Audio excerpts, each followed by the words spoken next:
Hello, everyone. Over the Christmas break, I took a little bit of time and I got to work building a new tool that I'm happy to share with you today called LogicStudio.ai.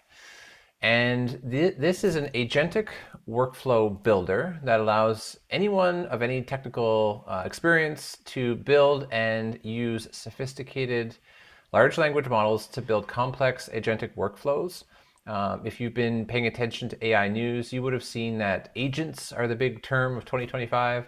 And it's true. The ability to integrate and to chain together different complex agents with their own instruction sets and to build really sophisticated outputs will radically enhance and streamline business, whether you are a technical person like a developer or a cybersecurity person, or all the way to a business user or an end user who wants to be able to do something quickly and to leverage the power of AI. So in this video, I'm going to walk you through how to use Logic Studio, what its key features are, and why it is a game changer in terms of deploying and utilizing large language models. The project is only a couple of weeks old now, but I'm pretty happy with how far I've been able to come. With a bit of coding assistance by Claude and ChatGPT, I've been able to pull out something that I think is pretty sophisticated, and as an alpha release of something that is 100% open source and free for you to use and deploy onto your own personal PC or into the cloud. I think that this will be a tremendous step forward for a lot of people who haven't had a chance to dive in and understand what these agents are all about. Now, I'm going to do a screen capture and walk you through some of the key features, but you can expect to learn how to build an agentic AI system. You can expect to understand cards, which are basically logic blocks in a canvas.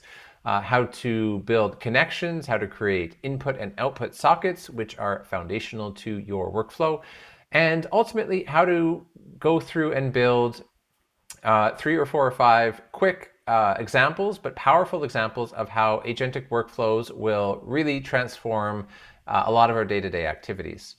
Over the coming days, I'm also going to come out with a series of extra videos where I'm going to take a deep dive utilizing the tool to take on some challenges I posted about recently, like procurement, briefing notes, quality assurance, code development, you name it. We'll be able to build out a number of different agents, and I'll share those custom agentic workflows on the LogicStudio.ai website, so you can give them a try them out yourself, and deploy them. So without further ado, let's dive in. Let's have a look at the Canvas environment. Let's learn how to use these tools, and let's build our first agentic workflows.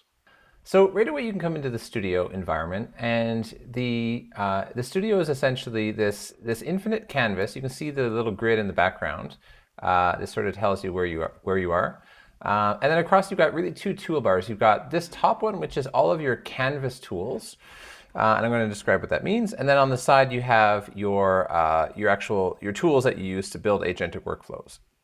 So the concept here is that everything that you build in a workflow is contained in a canvas. A canvas is this infinite environment where you can drag these logic blocks, which I call cards, onto the screen, and you can connect them. And so that's your canvas. You can create as many canvases as you want. So if you wanted to create 5, I've got 5 there.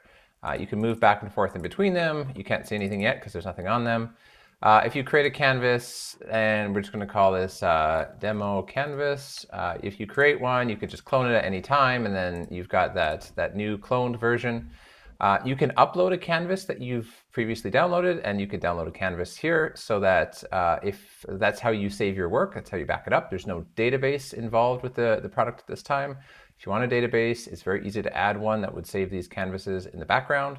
And you can zoom in and zoom out, so you've got some zoom buttons, and you can also destroy a canvas, exit it out just by pressing the X, and you've got rid of that canvas. So use that carefully because there's no prompt currently, so you're on your own. And then on the side, you've got this toggle menu toolbar, and these are our capabilities. So with these capabilities, we can build out some very, very sophisticated agentic workflows. Like I mentioned, in the future, we're going to have a few more of these that will be kind of interesting, including API calls, including database searches, including Google searches, or other things that we want to subscribe to and integrate.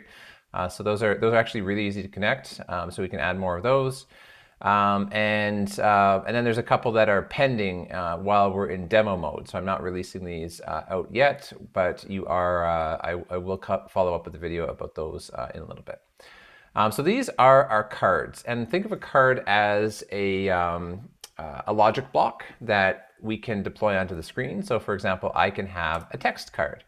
And if I click on that button, it drops it down onto the screen. I can zoom in on it here. And I can add as much text as I want. Hello, I am some text. And as soon as a card has content, it has a value, it makes that value available to other cards via something I call sockets. And a socket is going to be this little guy on the edge. So when a socket has a value, it's green, and when it has no value, it's gray. Sockets have names, and they are in a particular order. And if you click on a socket, you see I can click and drag, and I have this little arrow that is trying to find another socket. And that's how data moves between these cards. So I'll show you that in a minute. So if I were to create a second one, like a view, for example, I could connect this one to that one. And now this one is rendering out what I have in this box. So I could put that in Markdown format, for example, and it would apply a little styling. So this is just a simple view. It doesn't do anything other than have a copy button. But you can see in this simple example that you can take any of the cards here on the side and you can connect them together. And that's how you build a workflow. You take one component and you start to chain them together in a specific way. The cards that we have available now are a trigger card, which can activate agents and web content. So we'll get to that. The next is an agent, which is a large language model. So as soon as you deploy an agent on your screen, you have you've got basically you can pick your model, and I only have the 3 loaded up right here. You can name any card you create. So I could create this called Storybot, for example, and that would be the name of the agent. I can give it a little description, a simple story writer bot.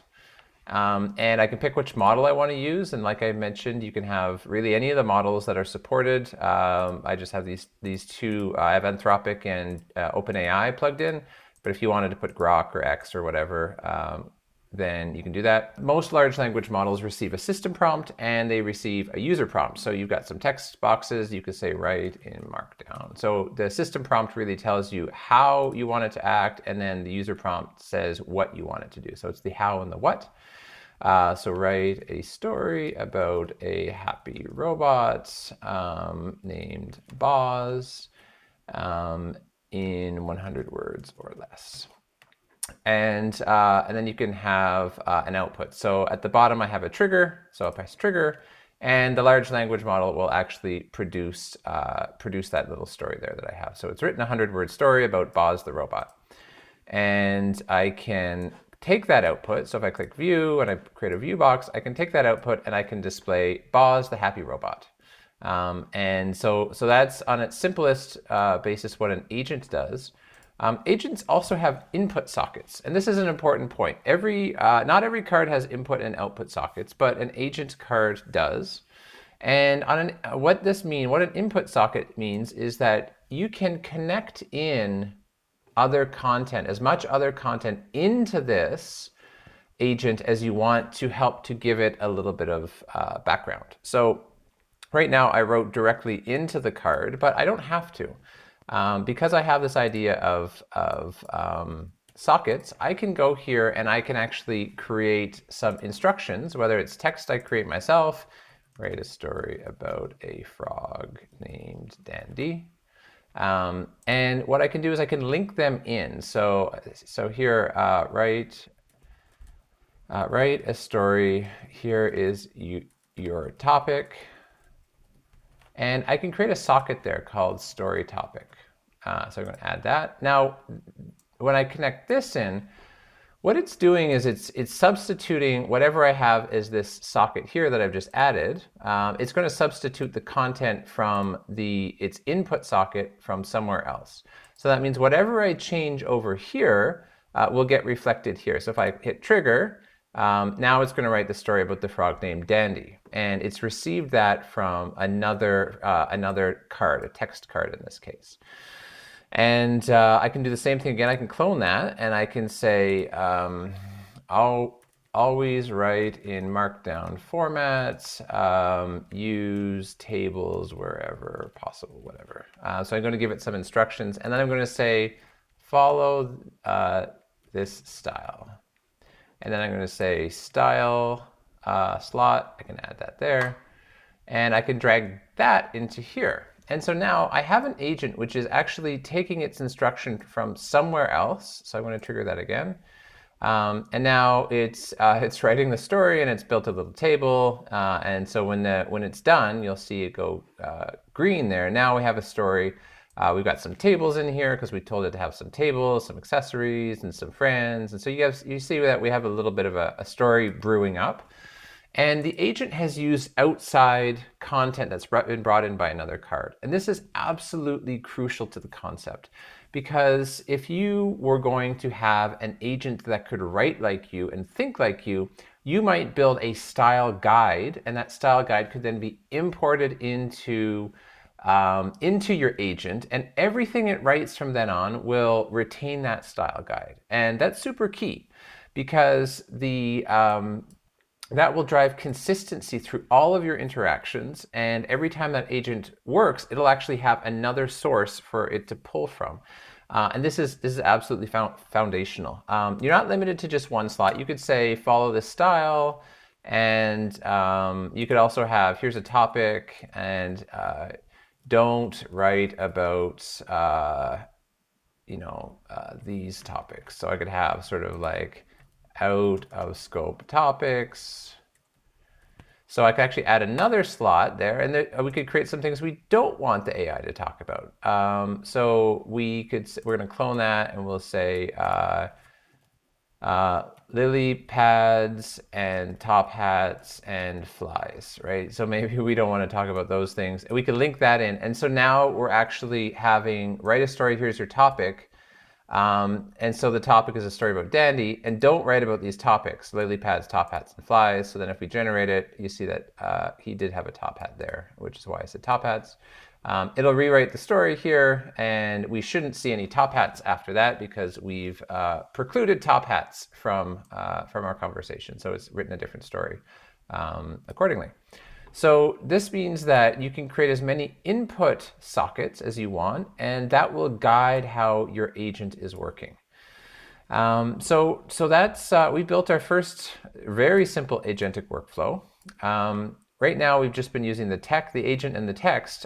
We can also do something else that's pretty cool. Is if you're much more familiar with working with large language models using chat, you can use a chat function. So for example, I could actually replace these, and I could build a chat. And what I could say is I could come down here and say, write me a style guide for storytelling for children. I'd like this style guide to also support Markdown format, but develop a style guide suitable for K6 kids learning about math. Okay, so we're gonna do that. This is the chat window, so this is just like any other regular chat piece, and it's going to create this style guide here, which we can then import into our system prompt. So here it's actually created a pretty sophisticated style guide. So let's actually look at what that style guide says here for a minute. So pop that in here. So here's the style guide. We've got keep sentences short and clear, use active voice. Here's your document format in Markdown. Here's K2, 3 to 4, 5 to 6. Here's the math heroes, and so on and so forth. So this would be the style guide that we've created. Now we could edit this, we could change this if we want, but let's say I just like that style guide. I can take either the entire chat history from the chat window, which is my question and the answer, or I can take something a little bit more appropriate, which is just the system's output, and I can drop that into the style slot. That means that whenever it generates a story now, it should be following this style guide. And I can create another chat window. Actually, I'll create a new chat window. And in this chat window, I'll say, create me a set of characters with Dandy the frog as the main hero, and how they might learn in the swamp in Alberta. And then I can hit generate there, I can hit enter. And so now it's going to create a list of characters. We've got Marvin the Moose, and we've got Mrs. Muskrat, and we've got some mosquitoes. It's created a different kind of story flow, and now I can drag that output into my story topics. I'm going to get rid of the out of scope socket here, and so now what we should have is we've used chat mode. We've had the AI generate a style guide and a story content, and now we have another agent who's going to fashion that into a story for us. So let's see what it's able to come up with, and it's going to generate that there. So I'll drink my tea while it generates. Oh, I have to, I disconnected my view, so I'll reconnect my output. There we go. So the story is Dandy's first spring symphony. So meet our friends, cozy Alberta swamp with cattails. We've got Dandy the frog. This morning there's something different, so the adventure begins. So we've got our cast of characters. We can think about what sounds they might be hearing. They decide to ask their friends for help. And now that we're starting to get some math coming in, right? The water's down by 2 inches, 3 fallen trees upstream, only 7 shoots instead of. So some problem solving, and then we can do some math in there and so forth. So there's some practice. So basically, it's made a story. It's followed the style guide that the AI created. It's followed the character cast the AI has created. It's used a storybot agent, and it's outputted that story. And so that's another sort of input that you can put into your agent. And I'm also going to show you that when we're happy with this output, by the way, we can actually export this out. So we can create outputs here. So I'm actually going to save this as a PDF. So I can download this file. I can open that up, and now I actually have my story. It's formatted. It's saved as a PDF. It's a nice little 2-page PDF concept there. If I want to keep editing it or bring it out of Web World here, I can put it into Word. So we'll give Word a second to pop up there. And then I can export it into different file formats and things like that for ease of use. And yeah, so you've got some outputs. There's another card here which is interesting. So we could actually download this. Let's say we wanted to download this story, or even better, let's say we wanted to, we could actually create a few files here. I could download the style guide, and I could download the character, and I could actually save these as Markdown. I can hit download all, and now what I have is, I'm going to set this back to PDF. What I have now is I have a zip file that the agents created with all of the PDF and the Markdown file. So if I open up this one, we'll call this, this is the style guide. So I can copy this, and I can bring it into my, working file. So if I go into Downloads, Logic Studio, I can drop it here, and this one's going to be my style guide. And this one's going to be my cast of characters. And so now what I can do is once I've sort of downloaded these, if I made a new canvas and I wanted to start a new thing, I can actually import these using a file import. So I can click and drag some files. I'll go to my downloads, I'll go to my Logic Studio, and I'll import what I just created. So now I have these files here. And now once I brought these files into my canvas, they'll live in the canvas, and I can connect them to an agent like you saw. So I can have my style guide come in here, and I can have my other stuff linked there. Or I can connect them into any other content that I want. So if I want to see my style guide, I can connect it into a view. So that's the style guide content. And so forth. So you can bring in really any files that you want, and you can also replace them ad hoc as well. So if a file changed and you wanted to just replace it, you could just reload that file, and then everything downstream would receive that file as a way of just updating and refreshing your canvas.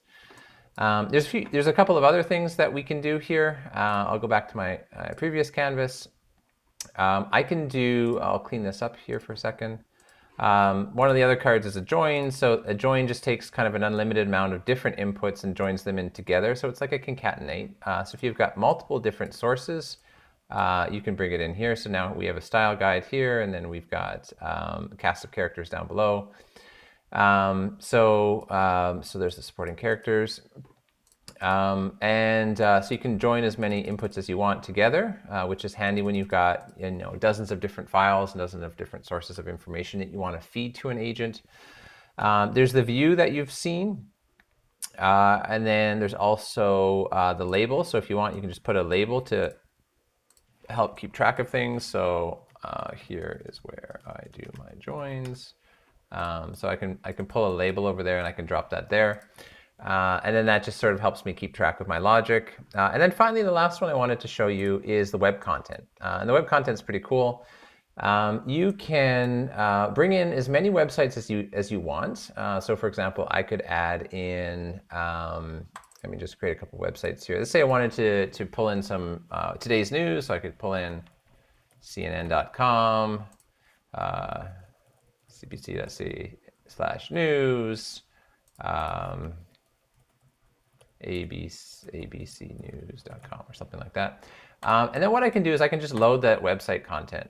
So it's actually downloaded all of the text off of those websites. So it's scraped those websites and it's brought that content in, and we're actually able to now integrate that into anything that we wanted. So you could pull in, whether it's research from archive.org, or you could pull in news, or you could pull in really anything web accessible.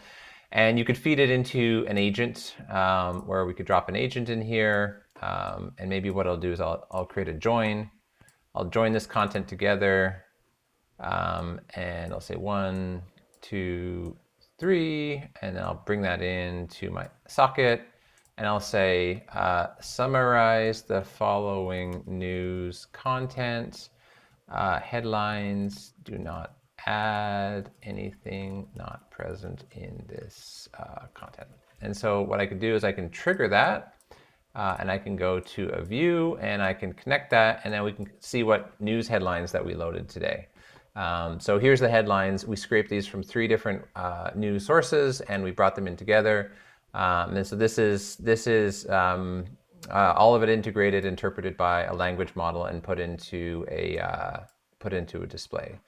So we could actually then feed that into another agent. There's kind of anything that we can do at that point. So that's how the web content works. And anytime, what's cool about it is anytime you want to refresh this content, let's say you come back and you load this canvas later, you can just hit load websites, and it's going to refresh all of that content, and then you can just re-trigger the agent to do its thing, and it will give you the fresh integrated headlines from as many sources as you want. So that's pretty cool as well. So it'll save you from surfing, save you from looking at ads.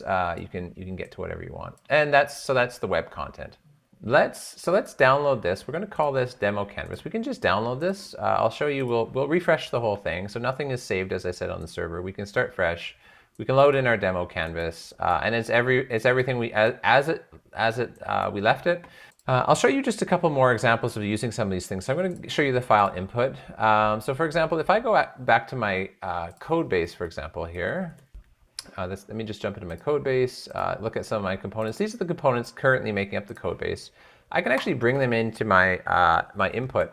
I have all these files loaded up, and they're all available for me to feed into an agent. So if I wanted to have, for example, an agent that was going to help me code and create test scripts, or to evaluate my code, I could drop an agent on that page, and I could say, hey, help me write a set of documentation for this component, right? And I could drag in that component, and I could generate that. I can create a view and drag in the view and connect it. So when the documentation is done for agent card, which is this component right here, well, actually the docs will pop up there. And what's kind of cool about this is, as I said, when you come back to resume your work, you can just come back in and refresh this file to the latest version, and the agent will then update all of the documentation, and then you could take that output. So I could collapse this down here and here, but I could create a file output, for example, And I could then link this in here. So now I can refresh my documentation at a moment's notice. I could also clone this agent and drop this guy in and trigger it and connect it to output 2. And now I actually have 2 agents working in parallel, creating documentation for multiple different files. As you can imagine, I could do this for all 22 of my components here.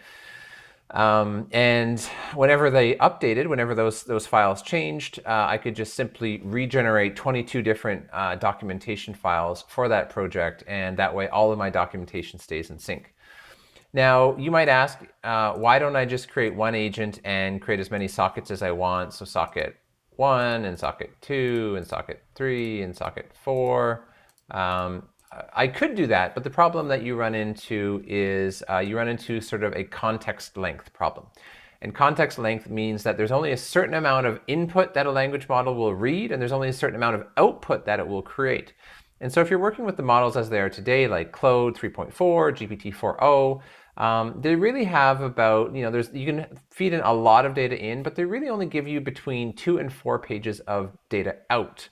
And that means that if you wanted to create a fairly sophisticated, comprehensive analysis of a large amount of data, you wouldn't be able to do that with a single agent. So by creating a couple of different agents and, for example, joining them together into a single artifact, here, I can connect the outputs of 2 agents, and I'm able to get something that is twice as comprehensive as I could currently out of any one agent. Now, so here I have the agent card overview, and so I have how to use agent card, and then down here now I've appended the base card. So if I wanted to create a very long and sophisticated artifact using multiple agents, I can simply bring them into a join and then put them into an output, and then I'm no longer really bounded by the context window of a language model. So that's really powerful as well. So if I cloned this agent, I could just keep going down the list and having it write documentation around any one of these different things, adding in the output there. So this output will join, and when the base card header documentation is complete, you'll see it'll pop up on the right-hand side, and we'll have appended all that content together. So we should be able to scroll down, and now we're looking at the base card header component right there. So there's that. And okay, so that gives you the idea of multiple agents working together. And the last thing I wanted to show you, which I skipped over, which was the trigger. So I can the trigger. The idea is instead of triggering these things one at a time, and you can imagine that would get somewhat complicated if I had 22 different agents, I all wanted to operate in sequence.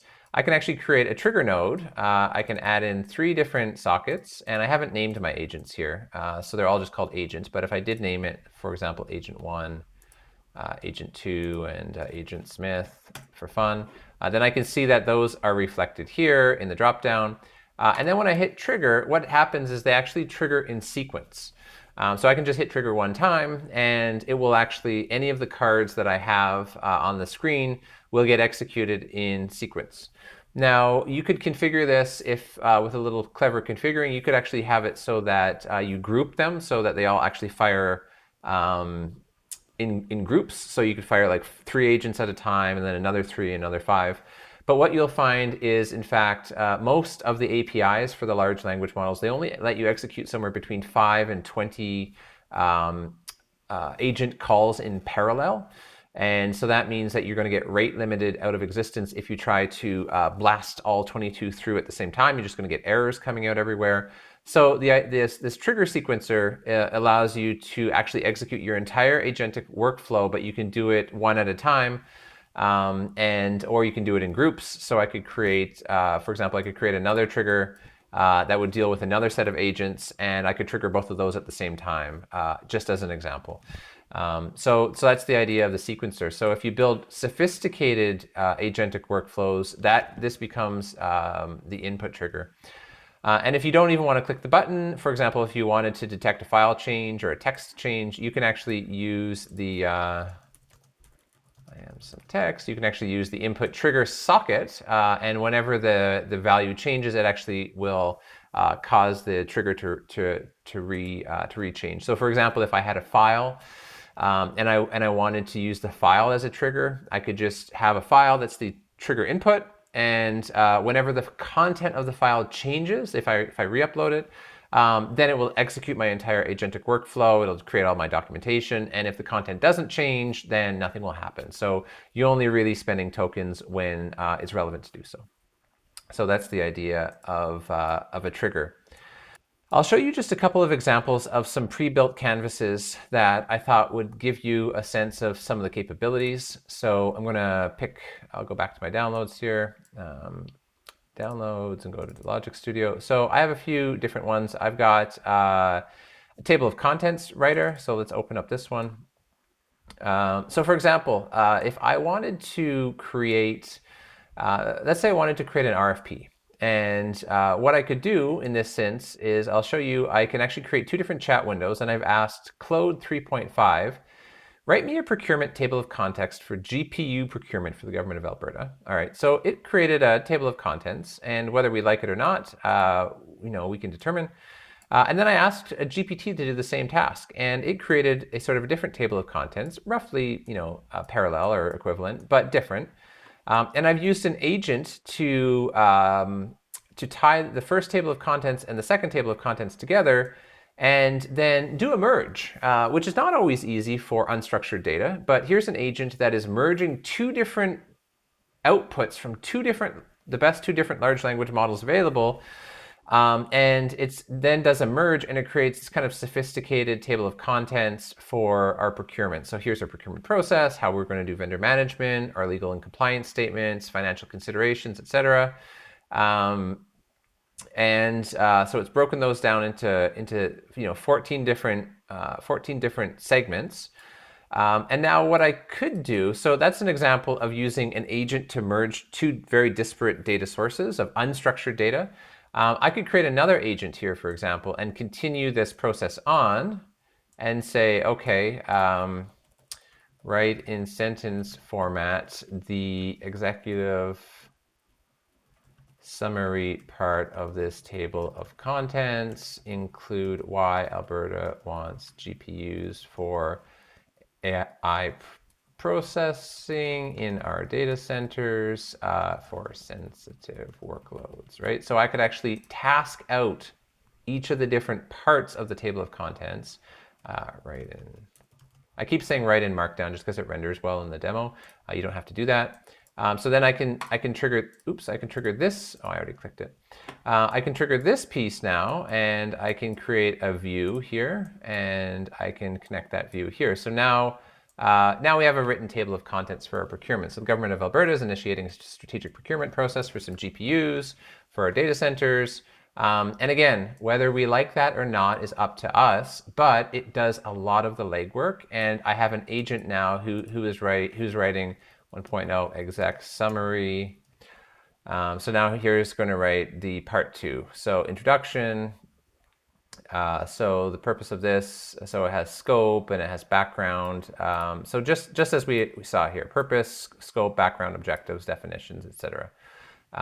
And so it's filling in that content for us. So now we've got part 1 and part 2 coming together. And we can, like I said, we can do that. So that's our table of contents writer. So there's an example. When I'm happy with that, I can just download it. I have a new copy of it. What else do I want to show you? I created a solution architect.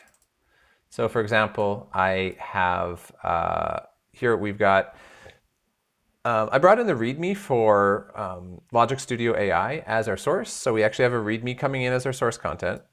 We have it feeding into an agent, which is doing, it's intending to write a 3-part plan to implement this.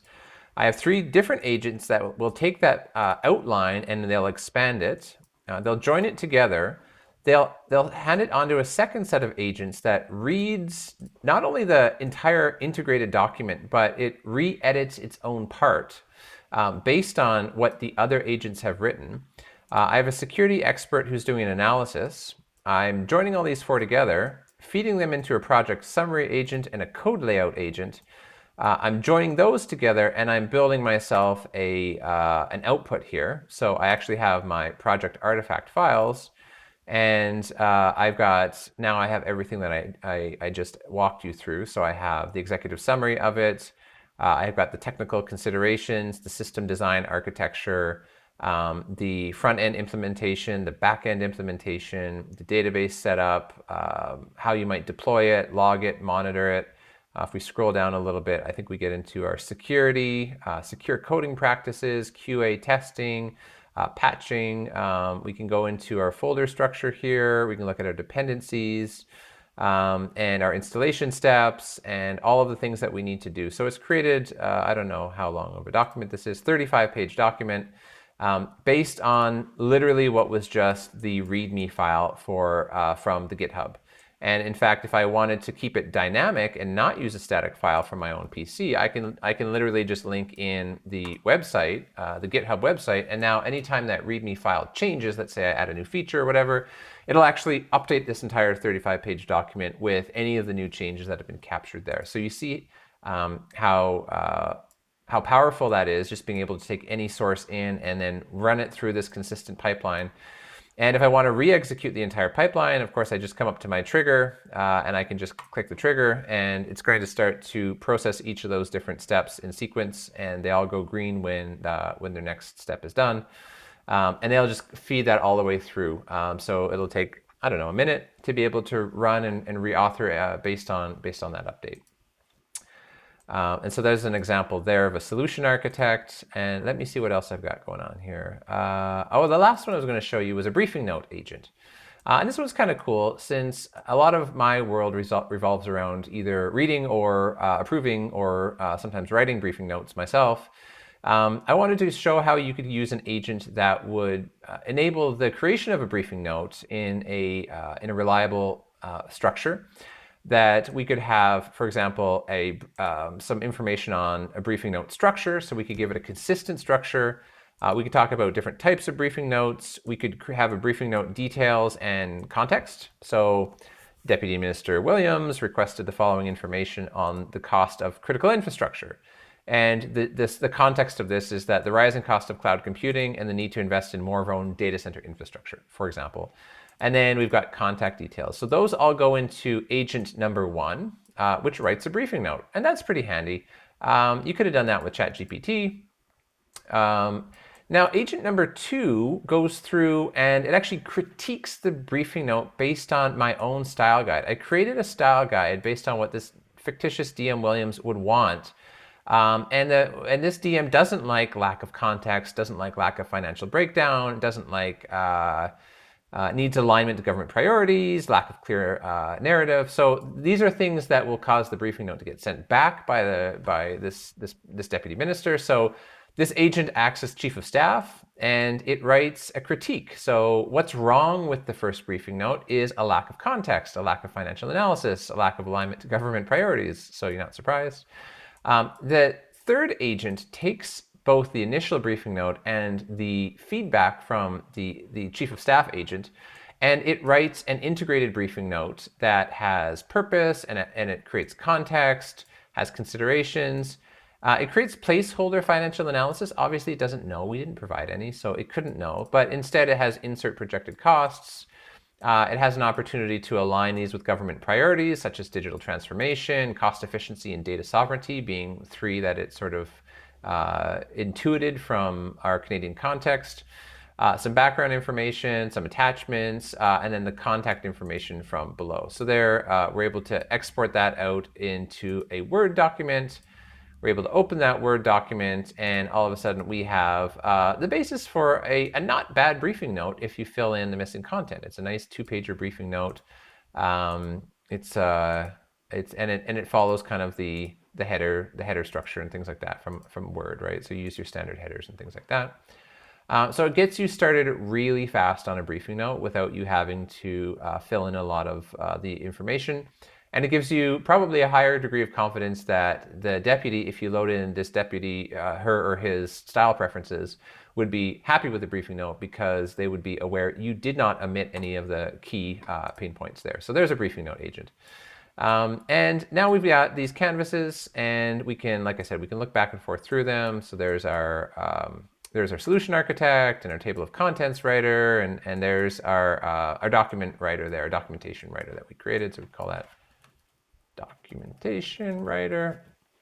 And now I've got 3 really good agents that I would likely use, depending on my role, pretty much every day or multiple times a day. And of course, this is just the very start. So whatever you sort of imagine, you can kind of come in here and create yourself. There's really there's no limit to how complex you can make these things, especially if you sequence them using this trigger. You will be able to create hundreds or thousands of agents that do individual steps on your tool, sort of individual steps within the tool, and then export out whatever content you want. So you could do a sophisticated policy interpretation. You could have it do an analysis on new legislation. You could have it break down all of the subsequent parts. You could have it compare part by part legislation and build out a table of differences. And once you configure it, once you set it up the first time, you just can feed in multiple different documents. And then you just hit go, and your agents are off helping you do the analysis that you typically do or the creation that you typically do. So I hope you found that to be helpful. It was quite a lot of information to go through, but as a crash course into something, I think that hopefully gives you a good overview. I think that this is a powerful way of working, and whether you're using Logic Studio or whether you use some other product in the future, you can expect that this sort of low code or no code integration of logic, these kind of deterministic structures that allow you to create step-by-step workflows integrated with the power of large language models, are going to be, I think, fundamental to how we start to build applications and solutions in the future. You could easily imagine taking all of the logic that we built in Logic Studio and then integrating it into a user interface, a mobile app, something where all of that complex logic is hidden behind the background. And an end user simply just has to trigger and activate an agentic workflow to go off and do any sorts of different tasks. So I would love your feedback on this solution. If you want to give it a try, it's free right now on LogicStudio.ai. It's wide open. If you do run into an error, it's probably because I haven't given it very much money of mine to spend. But if you do want to deploy your own instance, you can set up your own API keys. In a few weeks, I'm going to add in that model card, which will allow you to actually embed your own API key right into the canvas, and then you'll be able to use it unlimited without incurring any costs on my side. It'll all just be against your own API key, so that's really handy for you to use. I'm always open to your feedback. I hope that this has been informative, at least to understand about agentic workflows and how to deploy sophisticated agents into your business environment or into your creative environments. And drop me a line. Let me know what you think, and let me know if there's anything else you'd like to see. So thanks a lot. We'll talk soon. Bye.